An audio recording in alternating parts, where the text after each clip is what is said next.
Au nom du groupe Europe des Nations et des Libertés, M. Schaffhauser. Je voudrais d'abord remercier mes collègues, une fois n'est pas coutume, pour leur pertinence sur l'analyse du Congo et plus particulièrement M. Pittella. C'est un pays que j'aime beaucoup. J'ai moi-même été auprès du vice-président dans la période de transition, Zaidi Ngoma, et j'ai suivi cette transition en étant un des acteurs.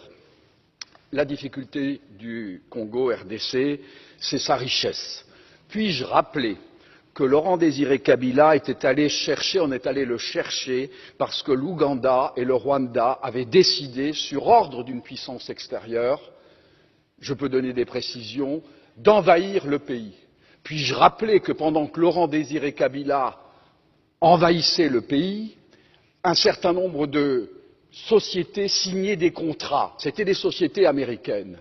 Puis-je aussi rappeler que lorsque Laurent-Désiré Kabila se retourna en étant un patriote pour son pays, on décida, ici à Bruxelles, j'ai eu l'information, je peux dire de qui, il est décédé depuis, son élimination, et qu'on est allé à Washington chercher également l'ordre, et il fut éliminé 15 jours après. Et puis-je rappeler qu'on est allé chercher alors Joseph Kabila en se disant, ce jeune, on le manipulerait parce qu'il n'était pas il était de nationalité rwandaise et qu'on allait en faire un président.